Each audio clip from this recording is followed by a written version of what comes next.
Hello दोस्तों, कैसे हैं आप सब। उम्मीद करती हूँ आप सब अच्छे होंगे। और हम लोग अपना ट्रिप पूरा करके वापस आ गए हैं बिलासपुर। तो मैं आप लोगों को केवल आज का ब्लॉग मैं इतना ही बताने के लिए ब्लॉग बना रही हूँ कि हमारा ट्रिप कैसा रहा, क्योंकि मैं अपने ब्लॉग में जो दिखाई उसमें कुछ चीज़ें छूट गई थी। उसको मैं आप लोगों को बताना चाह रही हूँ कि हमारा ट्रिप कैसा रहा।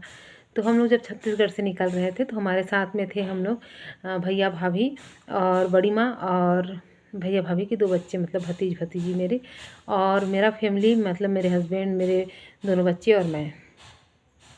तो जब हम लोग यहाँ से निकले तो हम लोग को जाना था उज्जैन। उज्जैन में पूरे देवी देवताओं का दर्शन करने के बाद महाकालेश्वर का दर्शन करना, और उसके बाद हम लोग एक गाड़ी बुक करके ओंकारेश्वर जाना था, और उसके बाद हमको जाना था इंदौर। और इंदौर के बाद हमारी जो रिजर्वेशन जो ट्रेन थी हमारी, वो जाती सीधा मैहर मैहर जाती। और मैहर में दर्शन करने के बाद हम छत्तीसगढ़ वापस आते। लेकिन मैं अपना ब्लॉग में आप लोगों को मैहर दिखाई ही नहीं, क्योंकि हमारे साथ जो हुआ उसके बारे में मैं आप लोगों से बात करना चाह रही थी, और कुछ मैं आप लोगों को बताना भी चाह रही थी कि क्या हुआ, क्योंकि आधा अधूरा ब्लॉग दिखाना सही नहीं लग रहा था मेरे को। तो हम लोग यहाँ से गए और उज्जैन तो हम लोग दर्शन किए ही। और मैं सबसे बड़ी भारी बात ये मेरे से गलती हुई कि मैं रात को 10 बजे जब उज्जैन महाकालेश्वर का मंदिर में जब दर्शन करने गई तो मुझे भगवान शिव जी दिखाई ही नहीं दिए। उस वहीं से मैं निकल गई, मैं दर्शन ही नहीं हो पाया। जब मैं अपने हस्बैंड को बाहर निकली तो मैं बोली कि मेरे को तो दर्शन ही नहीं हुआ। तो मेरे को ही नहीं, मेरी बड़ी माँ भाभी कोई समझ नहीं पाए, क्योंकि वहाँ लाइट ज़बरदस्त था और हम लोग 24 घंटे का सफ़र करके उज्जैन पहुँचे थे, और उज्जैन में आसपास के मंदिरों को भी घूमे थे। क्योंकि कई दिनों का रह के अगर घूमे तो ज़्यादा मज़ा आता है, लेकिन हमारे पास समय की कमी थी।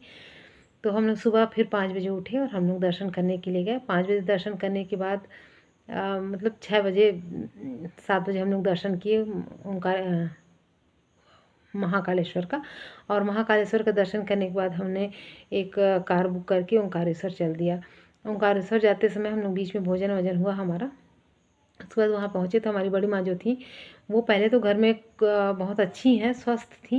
पता नहीं उज्जैन से ही उनका चालू हुआ। जब मंगलनाथ के मंदिर में हम लोग पहुँचे तो कि चलो बड़ी माँ ऊपर चलते हैं दर्शन करने के लिए। तो बोली कि नहीं, मुझे ऊपर नहीं जाना है, मैं दर्शन नहीं करूँगी, मैं थक चुकी हूँ, अब बैठ जाओ। बोले, हम बैठा दिए जिस जगह बैठाए थे वहाँ से उठ के वो कहीं चली गई। जब जो कहीं चली गई तो हम ऊपर नीचे आए।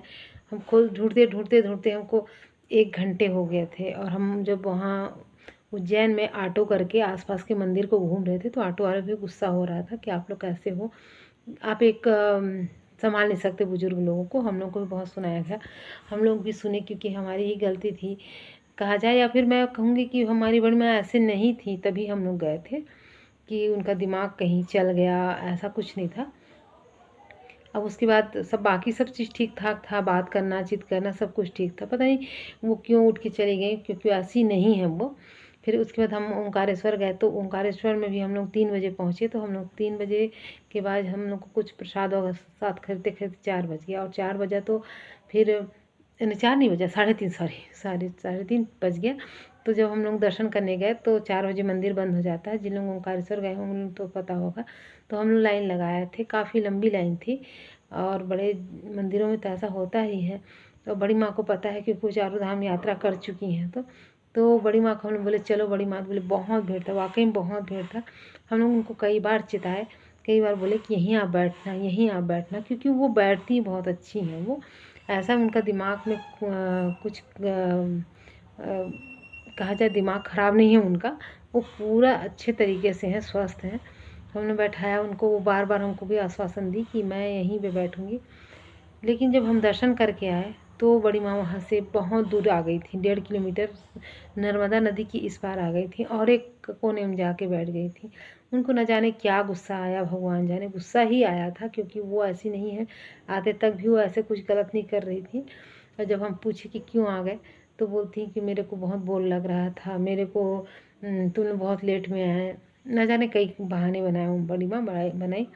अब उसके चक्कर में हम लोगों का वापस जब हम इंदौर आए तो हमारा रिजर्वेशन छूट चुका था गाड़ी, और हम लोग बिना रिजर्वेशन के जा नहीं सकते थे मैहर। और इंदौर से जब हम आए तो बिना रिजर्वेशन के आए, इतनी भीड़, बच्चों को भी बहुत प्रॉब्लम हुआ। और हम लोगों को भी प्रॉब्लम हुआ, खुद बड़ी माँ को भी प्रॉब्लम हुआ, और बड़ी माँ ही हमको घुमाने लेके गई थी, उनका पैसा ही बर्बाद हुआ। वो थोड़ी बहानेबाज हैं, हालांकि बुजुर्ग हैं लेकिन थोड़ी बहानेबाज हैं, तो बहुत प्रॉब्लम हुआ। और हम लोग उज्जैन से इंदौर तो ज़रूर गए, महाकालेश्वर का दर्शन करने के बाद ओंकारेश्वर और इंदौर, लेकिन हम लोग नहीं पहुंच पाए मैहर। फिर वापस आए, घर वापस आने के बाद हम लोग के बीच में, हस्बैंड वाइफ के बीच में बहुत टेंशन हुआ, इसकी वजह से मैं लेट करके वीडियो डाली। और बड़ी माँ के साथ भी है, उनके बेटे का, उनकी बहू का, और मेरा भी टेंशन हुआ। वो बोली ठीक करी, मैं चली गई तो ऐसा ऐसा करके बोल के। तो मैं आप लोगों को बताना चाह रही थी कि मेरा वीडियो जो था वो मैं मैहर इसीलिए नहीं दिखा पाई। मैहर का ट्रिप पूरा ख़राब हो चुका, जबकि उनको जाना था मैहर ही, मैहर का ही वो एक मानता मानी थी, और अपना ट्रिप खुद ख़राब कर दी। और ऐसे नहीं है कि उनका बुद्धि भ्रष्ट है, उनका बुद्धि बहुत अच्छा है। तो दोस्तों, अब आप लोग देखेंगे, मेरी बड़ी माँ को तो लगेगा कि वो तो बुज़ुर्ग हो गई हैं, लेकिन दिमाग उनका सही है।